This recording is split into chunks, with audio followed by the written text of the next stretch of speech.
Resuming debate? Resuming debate. Resuming debate.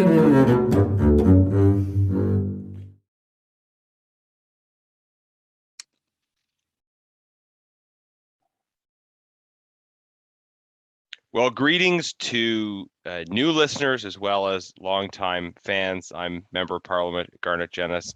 Welcome to my podcast, Resuming Debate. Today we're having a full-length interview with a very special person. I always find it inspiring to talk to people who are involved in a struggle for freedom and democracy in their own countries. It helps me understand my knowledge, expand my knowledge of the world and understanding about things going on in other places. But it also inspires me in my own work here in Canadian politics. So often, I think we have the temptation to take our freedoms for granted. But it is necessary for us to renew our commitment to struggling for the protection and preservation of freedom and democracy in our own country in every generation. And in that work, I find it inspiring to talk to people who have a real sense of the fragility of freedom because they are struggling for that in countries where fundamental rights and freedoms are not protected and recognize. So today we're going to be delving into the situation in Belarus. I'm very pleased to be joined by Valery Kavaleuski. He is the head of the Cabinet of Representatives, Representative of Foreign Affairs within the cabinet of Sviatlana, Tsikhanouskaya. And for those of you who have not been following events in Belarus, don't worry. We're going to give him an opportunity to really explain what has gone on and bring you into an awareness of that situation. And I know as we hear from him, as we talk about the situation, you will be inspired and motivated to support the people of Belarus in their courageous struggle. So, Mr. Kavaleuski, it is great to have you on. I'm sorry for butchering the pronunciation already, but thank you so much for joining us and talking to my listeners. And good morning. Thank you very much for the invitation. It's an honor to be here. Okay, excellent. So let's just start from ground level here. I met with some representatives of the Belarusian diaspora when I was in Warsaw a few weeks ago, and we talked a bit about Belarusian history and identity, emphasizing that I think some people mispronounce it as Belarusian, but I was told no, it's Belarusian. Important to emphasize that that Belarus is not part of Russia. It has a distinct identity, distinct culture, and that's really part of the freedom struggle because we're seeing the way in which the Kremlin is trying to exercise more and more control over Belarus. So just to tell people a little bit about Belarus's identity, what it means to be Belarusian. Oh, well, thank you for the question. It's really important one for the context, kind of to understand what the country is, what the people are. So Belarus dates back to 9th century. This is when we have first cities registered in chronicles. Since then, it was part of a very active life in Eastern Europe. Again, back then it was, of course, not Eastern Europe. It was just even probably not Europe. But it was part of a very active life when tribes grew and ethnic formations started appearing on the map. For several centuries we've been part of the Kievan Rus. This is what we call Ukraine now. We were kind of this united in the same state formation in a way, and then Belarus became the beginning of the Grand Duchy of Lithuania. And again, it was not called Belarus back then. It was just several principalities living here and there, but it became beginning of the Grand Duchy of Lithuania, a state that has grown considerably and stretched from the Baltic Sea to the Black Sea, and united the tribes from Lithuania, for the people from Ukraine, Belarus. In the 17th century, in 16th century, it joined with Poland and formed the Confederation of the Polish Kingdom and the Grand Duchy of Lithuania. And all these years, all these centuries, of course, it was a battleground for many wars, mostly with the eastern neighbor, mostly with then Moscow Principality. It was not Russia yet. It was just Moscow Principality, and until 18th century, it was called like that. This is when it became Russian Empire. But apparently, the resources of the Russian Empire were too significant, to withstand the pressure from the east. And in the end of 18th century, this confederation of Poland and Belarus was partitioned. Belarus became part of the Russian Empire. Poland became part of Austro-Hungarian Empire. And from that point, for about 200 years, Belarus was part first of the Russian Empire and then of the Soviet Union. But nevertheless, the specific traits of identity already were forming there. And we had our own language, we had our own culture. The religion, which was a formative backbone of any society back then, it was also different. It was mostly Orthodox for some period of time, and then it retained its culture, its ritual, but switched to Vatican, to the Holy See. So it was a unionistic church, so to say. As part of the Soviet Union, Belarus became sort of the frontline battleground state for several wars. Before Soviet Union, it was a major battleground territory for World War I. And World War II, of course, has had a very serious impact on the lives. About a quarter of population was killed in that war. Significant number of Jews were exterminated on the territory of Belarus, and Belarus used to be the home for Jews for several centuries, and since when they had to leave their home country, many of them came to Belarus, and actually 5 presidents of Israel come from Belarus. Interesting fact. So in 1991, Belarus regained its independence, and it has become an independent state. Before that, it had a very profound experience of being affected by the Chernobyl catastrophe. It became the state that has been affected more than any others. About 2/3 of the territory has been contaminated from the Chernobyl disaster. At the same time, Belarus, having lived through so many tragedies of wars, of conflicts, of standoff between East and West, it chose to be neutral. It chose to give up its nuclear arsenal. And during Soviet times, it was one of the most heavily armed territories in the world, including nuclear weapons. And in 1993, we decided that we were giving up our nuclear arsenal, that we want to be a neutral territory. In 1994, the first presidential election happened, and Aleksandr Lukashenko was elected in free and fair elections, and he remains the only president ever elected.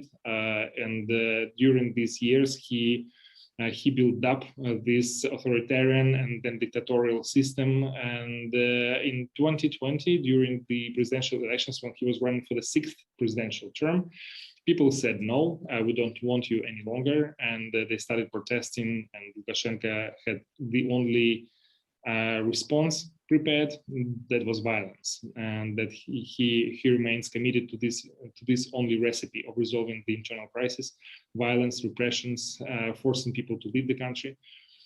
So this is what we're doing right now. We're fighting actually to change the situation, to bring the democracy in Belarus. I belong to the team of Sviatlana Tsikhanouskaya. She was a candidate in those elections, and she is believed to have won those elections in the first round. She was under huge pressure. She was essentially forced to leave Belarus the next day after the elections. KGB officers forced her to leave. under the threat that if she doesn't, she will never see her kids again, and her husband is already in prison. So she made this difficult choice to go to Lithuania, to Vilnius, where she's based now, and this is where she runs her operation. She came to Vilnius, but at the same time, she decided not to give up on the fight itself, since she was so popular and people have trust and belief that she would be. She's the right person to bring change in Belarus. Her objective now is to bring the country to elections that would allow people to choose their own next leader, who would be transparent, who would be accountable, and who would be competent. Mm-hmm. Well, that was an incredible historical overview, bringing us right up until the present crisis. And I just say, for those who are less familiar with the geography, if you look at the map, it's very evident the way that Belarus is kind of again on that fault line. It's surrounded to the north, west, and south by free democratic nations, Latvia, Lithuania, Poland to the west, Ukraine to the south, but then of course obviously shares a large border with Russia as well, and Canadians, and we'll probably get into these comparisons, but Canadians are very familiar with, for instance, the struggles in Ukraine to push back against similar kinds of things, autocratic regimes supported by Russia, but then a popular democratic movement that in the case of Ukraine successfully overturned that regime. So let's talk more about the current crisis. But just before that, about the elections that kind of led to that crisis. I'm fascinated by just the willingness and the courage to run in an election where you know the deck is designed to be stacked against you, right? Where you have an autocratic regime that is set up to simply use elections as a cover for its own exercise of power, and yet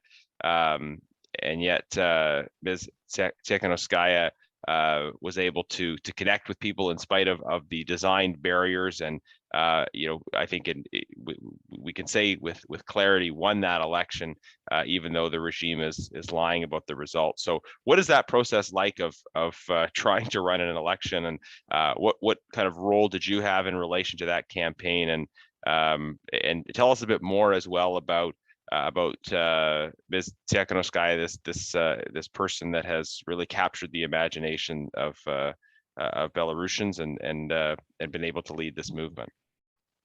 As I mentioned, first presidential elections we had in 1994, and those were free and fair elections. And Aleksandr Lukashenko back then won. He was a very populistic figure. He was sort of portraying this energy, this will to destroy the establishment. If I could bring some parallels here, no parallel, of course, is absolutely accurate. But if you think about Trump, this is very much like Lukashenko. Somebody who appeals to so probably to the darker side in people, kind of let's put down those who are stronger, and let's bring up those who are sort of weaker, and let's fight the establishment because establishment is strong, and so on and so forth. And all the elections, parliamentary elections, presidential elections, referenda that he had to change the constitution were considered to be fraudulent ever after when he came to power. So we never had normal elections, competitive or transparent process where votes would be counted, where the candidates would have the same access to media, for example, the same ability to campaign.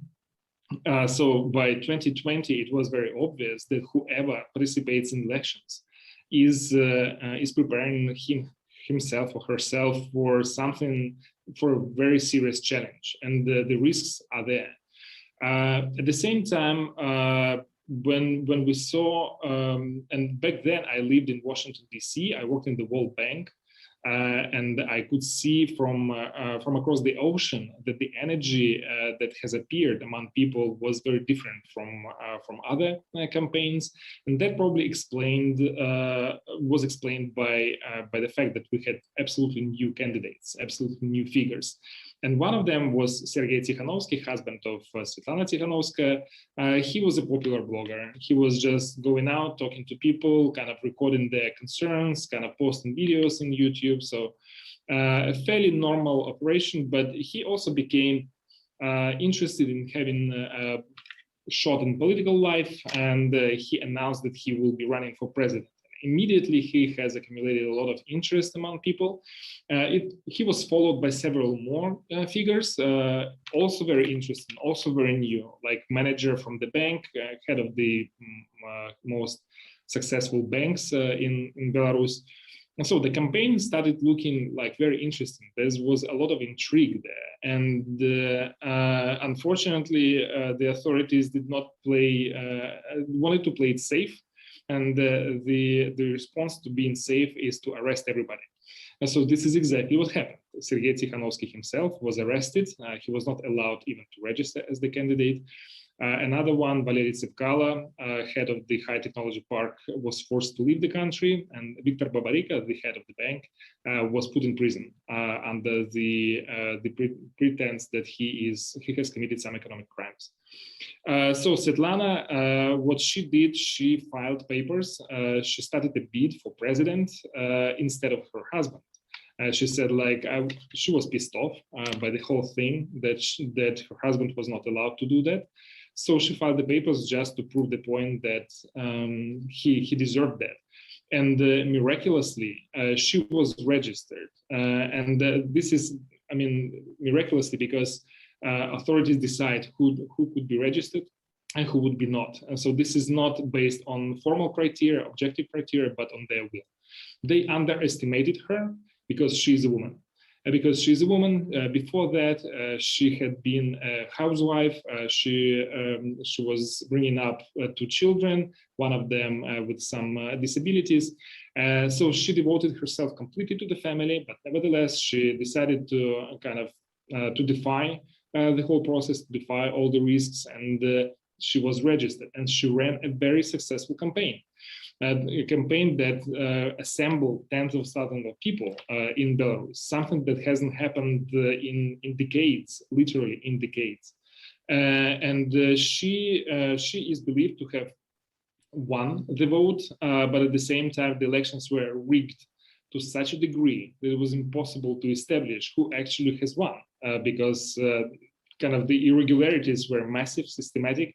And even before the vote, even before the voting days, Tsikhanouskaya was saying, I am here, I am participating in these elections only to have new elections. I want to defeat Lukashenko, but I want to organize new elections in half a year so that people would be able to choose their next leader. She said, from the very beginning, and she maintains this position until now, that she doesn't want to be the president of Belarus. Her only task is to have free and fair elections in Belarus. And this says something about her as well. Going to your next question, who is Sviatlana Tsikhanouskaya? What is she like? She's not a professional politician by design. She has never tried. She has never wanted to be a professional politician, but she became by the destiny, I suppose, if you could say. That was the destiny that picked her among many others, and she has demonstrated a lot of principled approach, a lot of responsible approach. She could, you could say, I don't want to do this any longer. It is too risky. It is too difficult. This is not my cup of tea, and I'm leaving this. But no, she is staying with people. She is carrying this mission forward. And she has, to me personally, she has become a proof that all of us have something significant, something, the potential we carry, each of us, is absolutely astounding.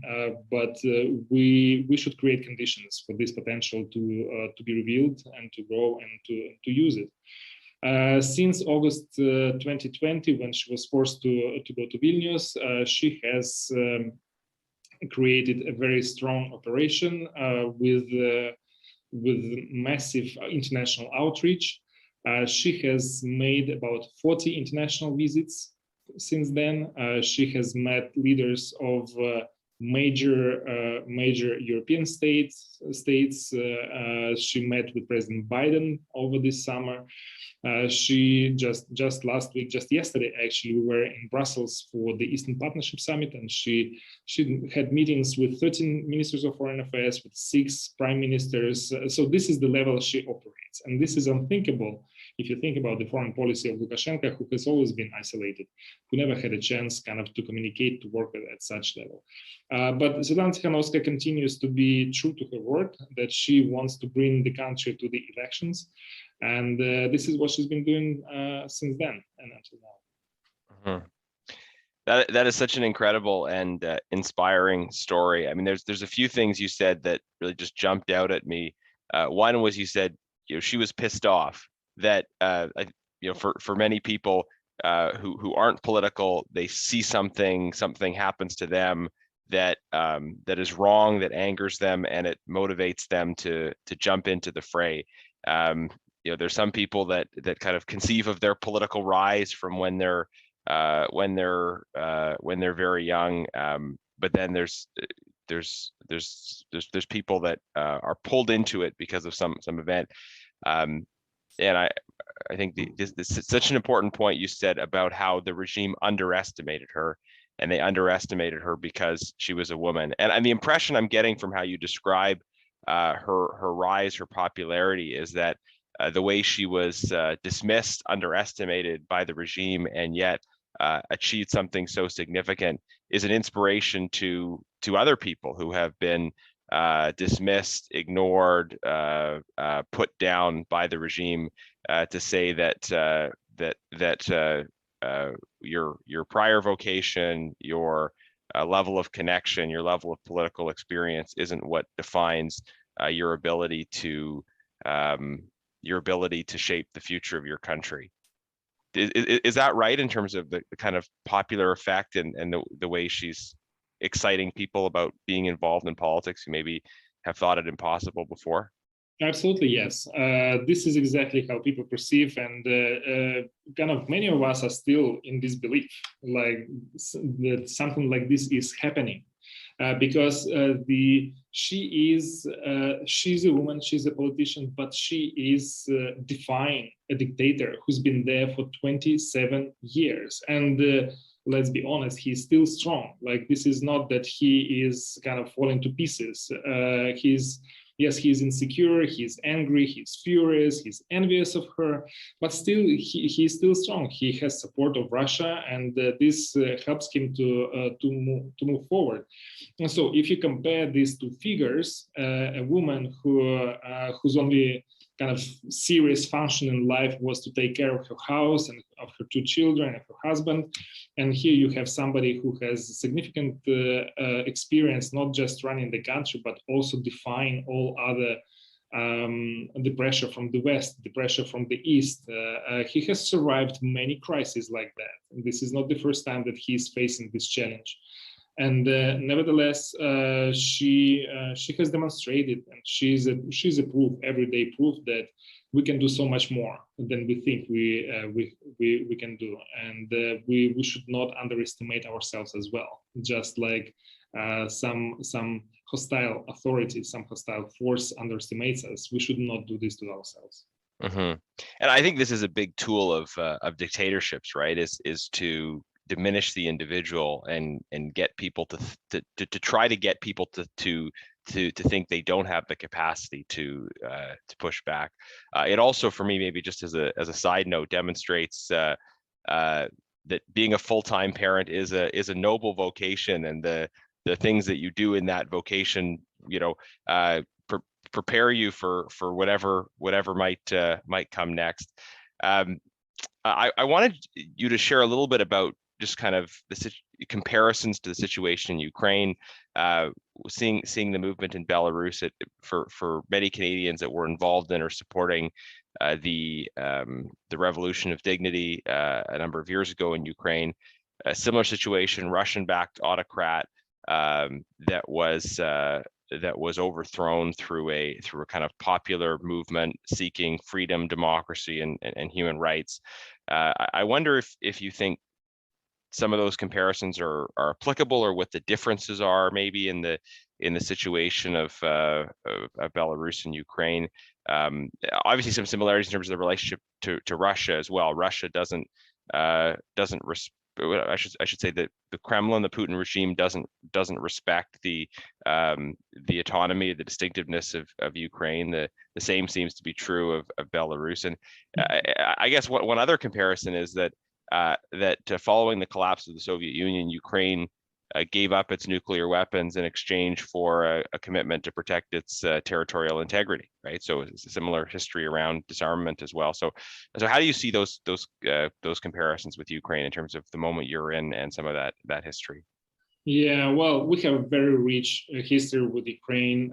This is our brotherly nation. Even in terms of language, we have about 80% overlap in vocabulary. So we easily understand each other. And while Russians would not be able to understand either of us.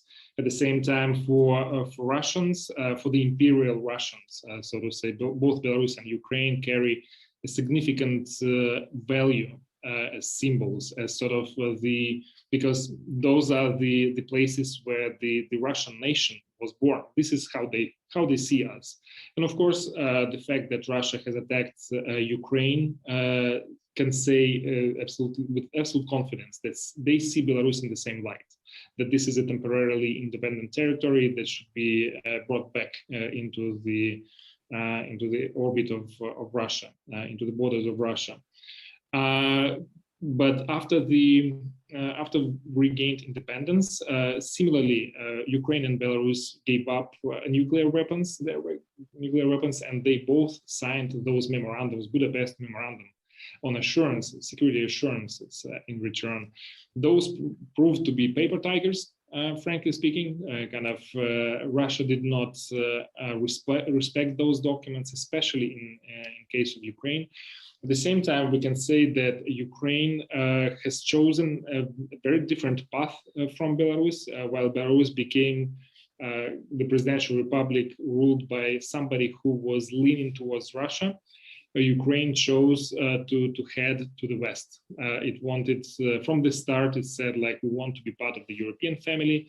And they have been quite consistent with this. And at some point, when President Yanukovych was in power, he wanted to redirect Ukraine to Russia, and this has brought about the conflict that we have seen on Maidan in 2013-14, and that brought to the territorial losses. You would say at the moment, the attempted annexation of Crimea and then the invasion in Donbass. So speaking about the Maidan and how the protest in Belarus evolved, and I very briefly outline how the protest looked in Belarus after 2020. So about 40,000 people were arrested since then. We had about a dozen of deaths, but hundreds and thousands of cases of beatings, of torture, of rape, of people on the streets, but also in prisons.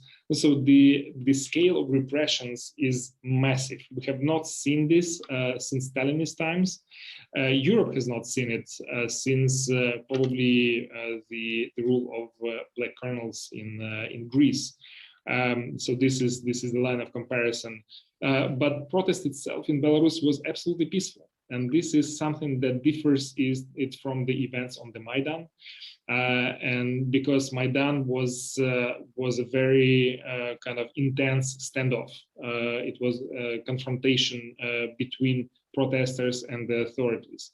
In case of Belarus, it would not be possible from the very beginning. If there was such a standoff, Lukashenko would not hesitate a second and would apply deadly military force. He would just start shooting at people, and this is why people chose to run these peaceful protests. Otherwise, people would not go out on the streets in such huge numbers. And we had weekends when there would be 300,000, 400,000 people only in Minsk, but across the country it could be up to 500,000 and more people protesting regularly every Sunday.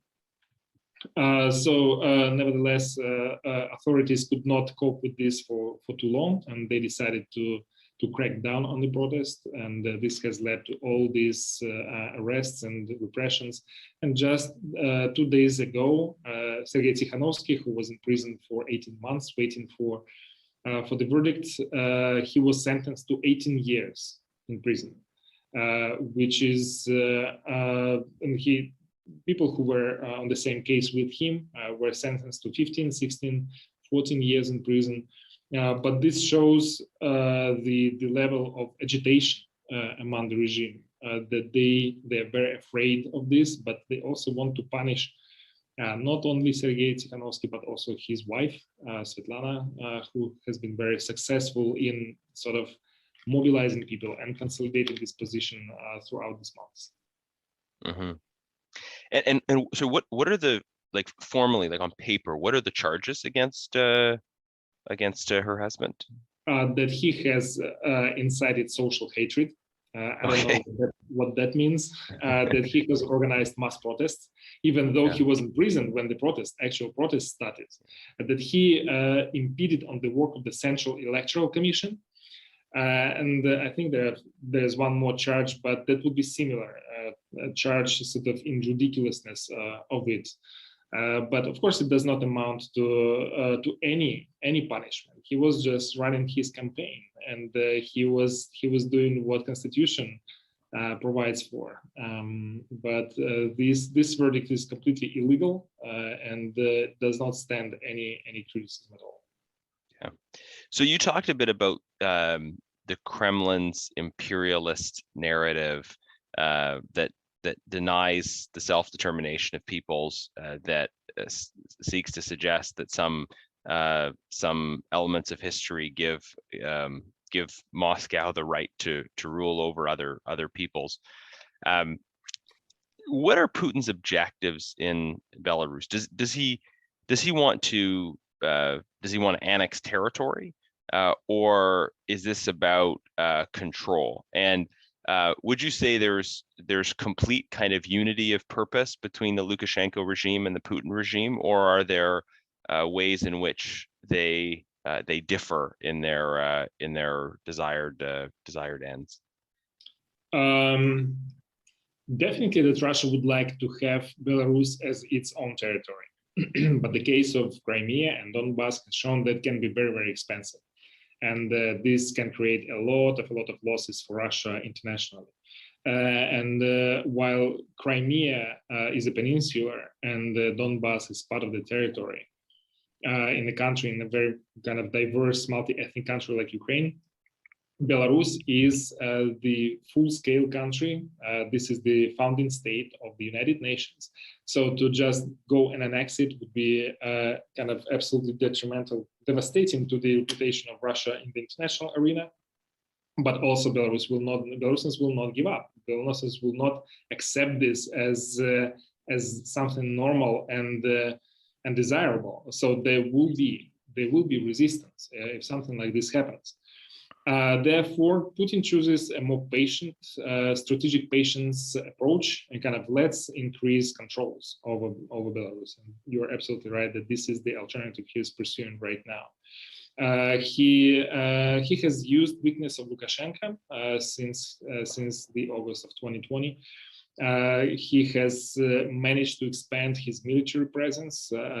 Recently, they have organized 2 military training centers on the territory of Belarus. This is sort of like halfway to the military base, like permanent installation of the military base in Belarus. Also, he has pushed these 28 integration roadmaps that bring Belarus closer to Russia in many respects, be it economy, be it communications, be it education, be it military, and so on and so forth.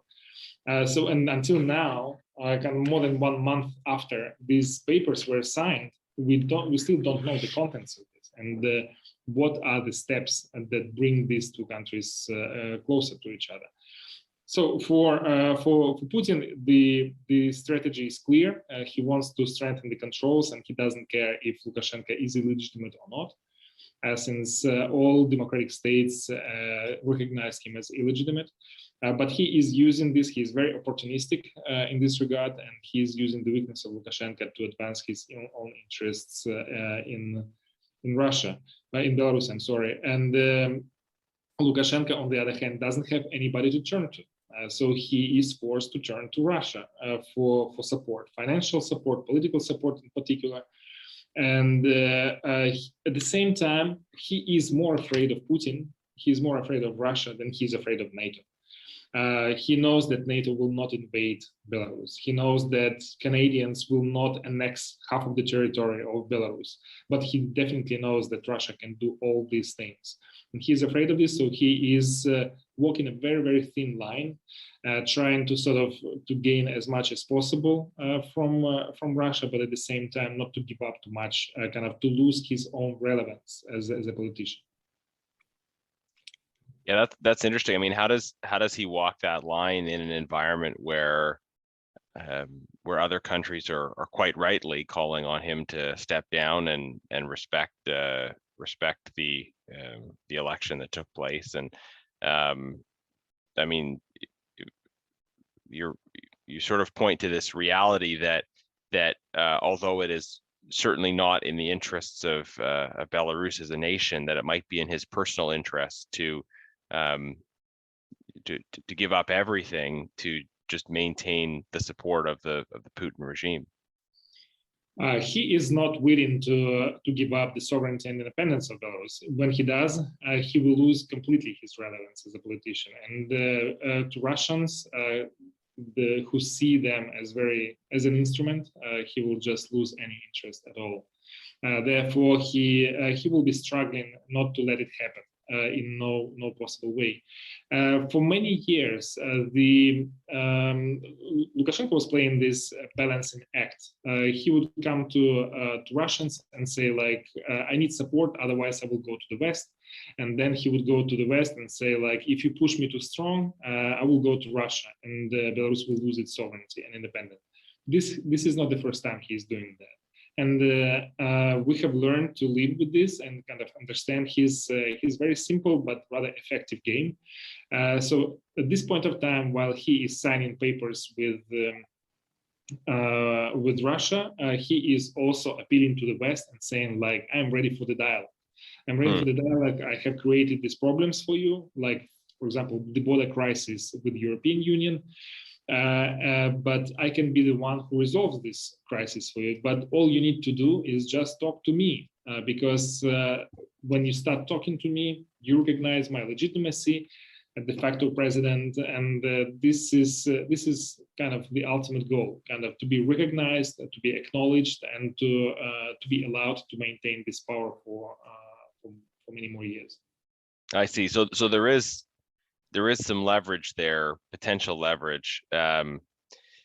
You mentioned a number of things, including the migrant crisis, that I want to follow up on. But before I do that, we've seen the Chinese government working to exercise some influence in areas that Russia has traditionally conceived of as its sphere of influence, such as Eastern Europe, but also of great relevance to Canadians, the Arctic. You know, Russia sees the Arctic as a potential sphere of influence, but we see China nonetheless engaging there. So what are your thoughts on China's role and some of the statements China has made with respect to Belarus as kind of a third actor that's distinct from the West and distinct from Russia? How does that fit into the strategic dynamic you described? Lukashenko has tried to make China his ideological ally for quite some time, because both of them are kind of, Lukashenko and the Chinese leaders are sort of communists to their core. Kind of this is their driving ideology. But at the same time, Chinese have proven to be way more rational than he would like them to be. They're very pragmatic. They don't want to speak ideology here and there. They're advancing their economic interests. They're not advancing ideological interests. And that's why China has been rather upset with Lukashenko when this whole crisis started in 2020. Back in 2015, Lukashenko has promised to Chinese that he would normalize relations with the Western world and that he would join the World Trade Organization. And he failed on both promises. And for China, it was very important, since They wanted to use Belarus as this part of the Project Belt and Road program, and also they are kind of investing heavily. They were investing heavily in the high technology park in Belarus. They wanted to use Belarus as the hub, as the sort of a gateway to Eastern and Central Europe to advance their economic interests. But with such poor relations, with such toxic relations, even with its own neighbors, Belarus has lost a lot of appeal in the eyes of Chinese, and they seem to be withdrawing or redirecting their investments to Ukraine, especially in the IT sector, which is also quite blossoming in Ukraine. That's why it makes sense for them to move in that direction. And Lukashenko has tried really hard after the elections to attract more attention from China, but Chinese have been rather cold to him. Kind of they maintain normal diplomatic relations, but when you read their statements, when you read their messaging, it seems that they are not happy about the performance of Lukashenko, especially when we compare, for example, the approach to COVID. And Chinese, while they were probably the country of origin of COVID, at the same time they have been extremely effective in addressing this crisis within their territory.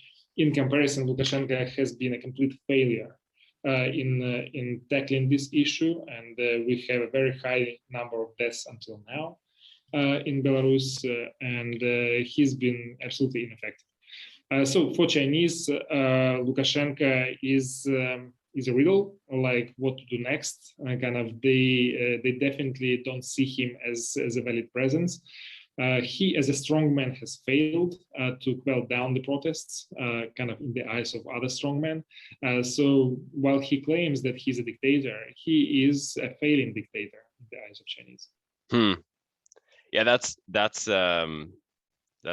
fascinating. I suppose that in addition to the economic factors you mentioned in terms of the failures of the Lukashenko regime, the creating a sense of ideological similarities between the regime probably isn't in the Chinese Communist Party's interest, because it in a way it raises the question about if a similar protest movement could happen again in China. I wonder if you can now share a bit about the migrant crisis. This is certainly top of mind with folks that I spoke with in Poland. I was also recently in Latvia, and there's some impact on Latvia, although I think primarily on Poland. This is, essentially this is an effort, kind of a new weapon that we've seen. The regime in Belarus is kind of manufacturing a migrant crisis for its neighbors by bringing people from other places and sending them across the border, and that's caused a great humanitarian problems for those people themselves who've been kind of instrumentalized by this regime, but it also creates some real challenges for Belarus's neighbors. So if you could share a bit about the migrant crisis and kind of how that's being used politically, and what the responses and the impacts of that have been.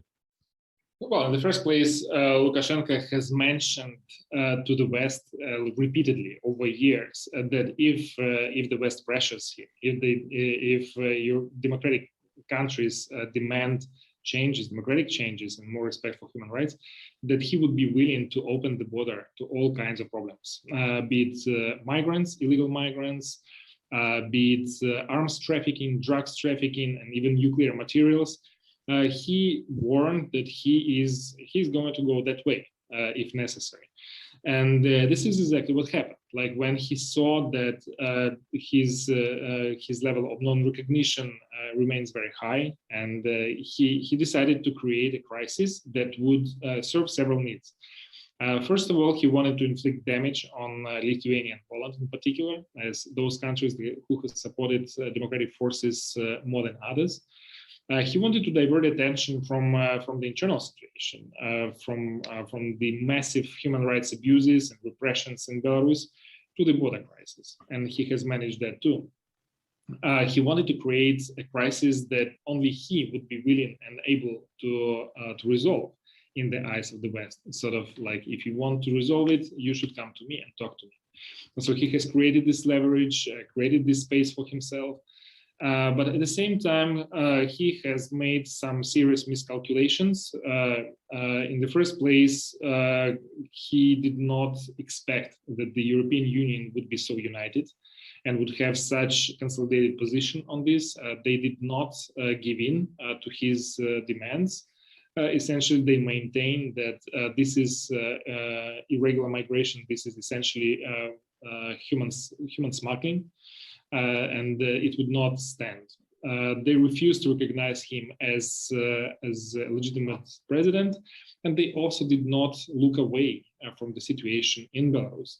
In addition to that, Lukashenko has misused, or rather, I would say abused, all these people, bringing them from the Middle East, and he has created a lot of problems, image problems for himself. And now these people, many of those people, thousands of them, are stuck in Belarus, and they have become a problem for him as well.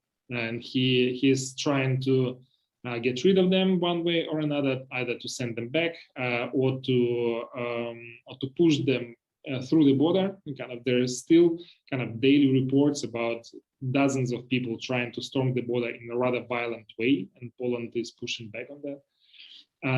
But all in all, this has become a very serious challenge that has actually proven to the international community once again that Lukashenko is very problematic. He is not only an internal problem, now he's a threat to international peace and security. And this is an absolutely different quality now for him, because for many decades, he tried very hard not to spill over his practices into the bordering states. He was just being ruthless within national borders. And for the international community, that was a reason sufficient enough not to interfere too much, not to put pressure too much. And this is your territory, this is your people, as they say in the international community. Mm-hmm. At the NATO summit I was at recently in Riga in Latvia, there's a lot of discussion about this category of threats to democratic countries, as in what they call sub Article 5 threats. That Article 5 is an article in the NATO treaty that requires a response from all countries if one country is attacked, and attack meaning in general terms sort of a traditional invasion where troops of another country invade. What we're seeing now is a lot of these kind of sub Article 5 attacks, cyber attacks, infiltration, the manufacturing of a border crisis, and there's a lot of discussion about how does an alliance of nations committed to preserving their own security respond to these kinds of sub Article 5 threats. Do you expect that as a result of increasing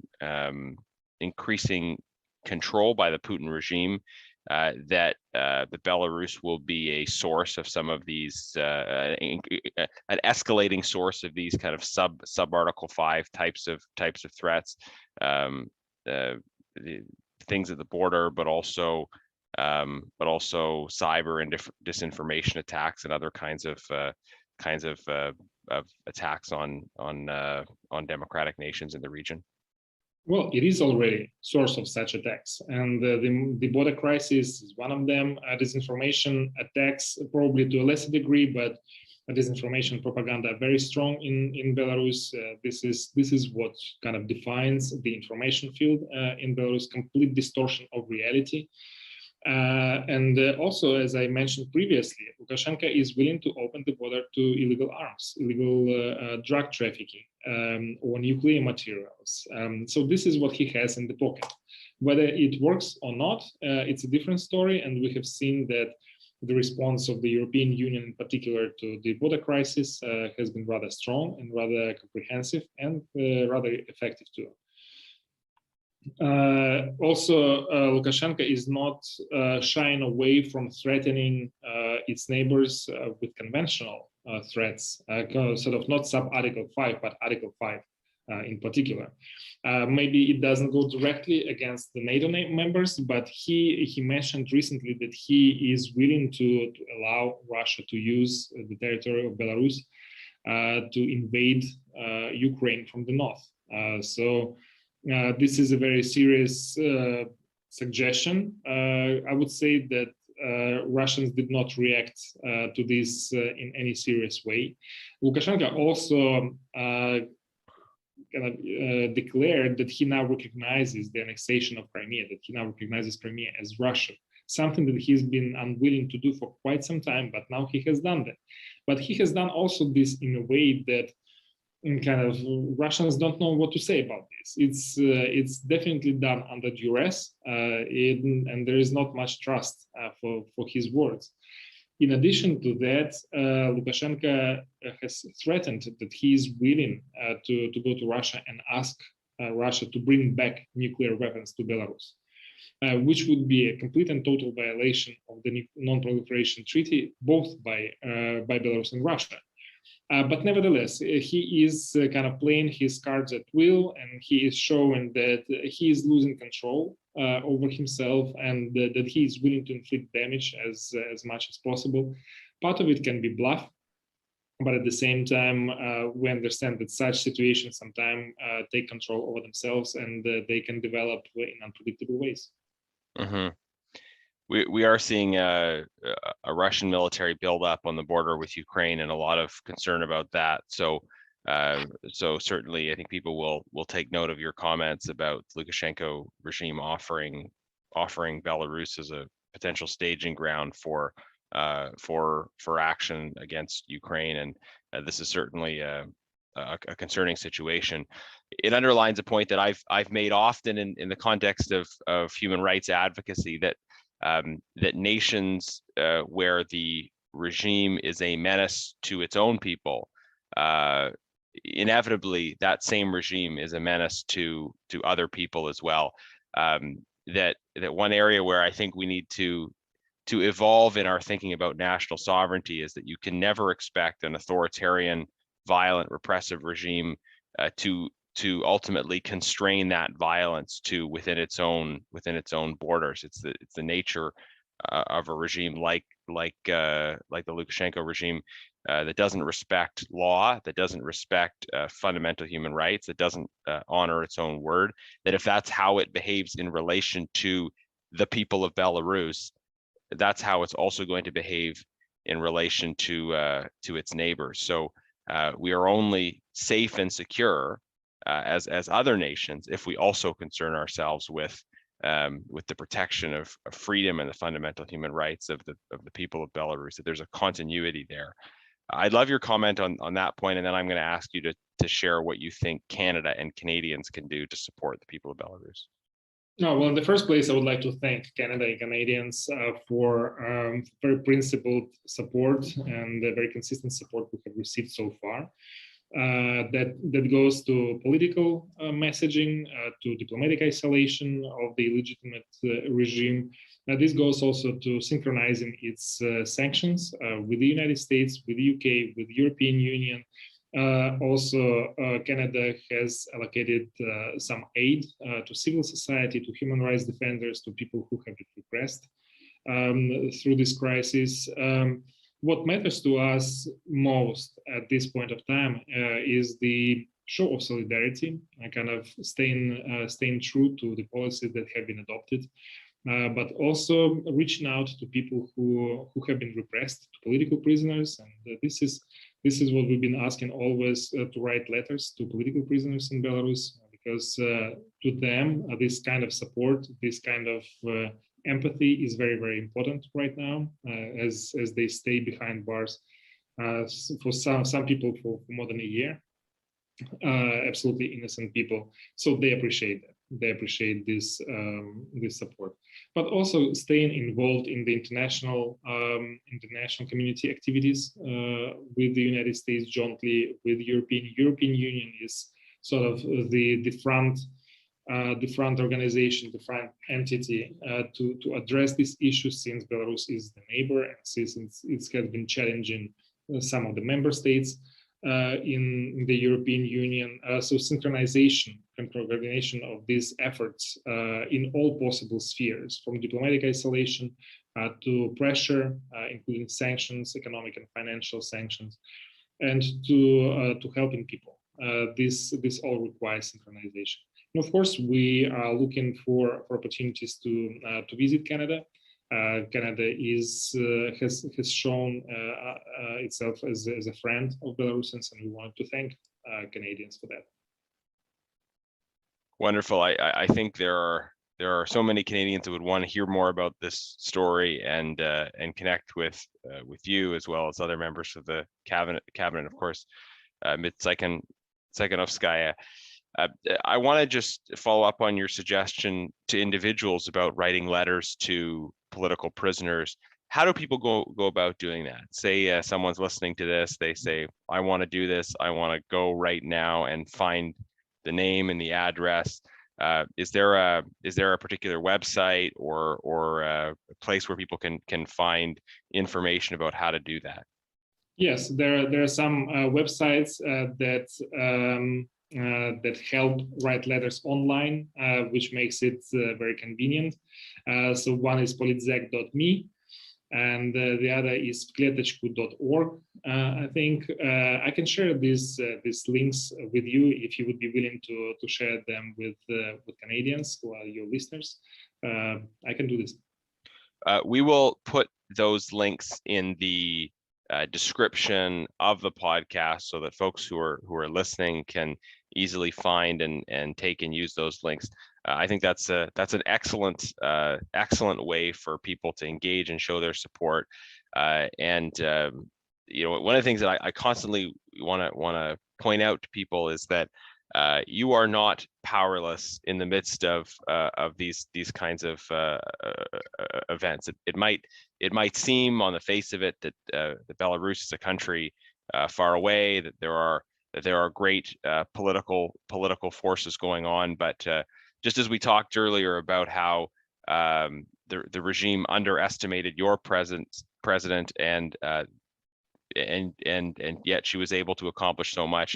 I would say to people who are listening to this, don't underestimate the impact of action you will take, writing a letter, talking to your member of parliament and asking them to stand with the people of Belarus, expressing support for a political prisoner. None of us should underestimate our own capacity to make a difference when it comes to standing up for human rights, democracy, the rule of law, both at home and also around the world. So Valery, thanks so much for your time today. Any final thoughts you want to share? Anything that I've missed in terms of asking or pointing out? Any last words you have about this critical situation? Yeah, probably something that goes kind of follows your words right now is that as soft as it sounds, solidarity is very, very material. And the words of support, empathy received by people in need, they play a significant role, and they keep us going. They help us a lot, especially those people who are deprived of everything behind the bars. So solidarity matters. Thank you very much for the invitation. Solidarity matters. Thank you so much for being with us today. More importantly, for your important work, and I am committed to continuing to stand with you in solidarity in Parliament, and I encourage everybody listening to take those steps as well. Thank you very much for listening. Please leave a review somewhere, and we'll look forward to bringing you more episodes very soon. Thank you.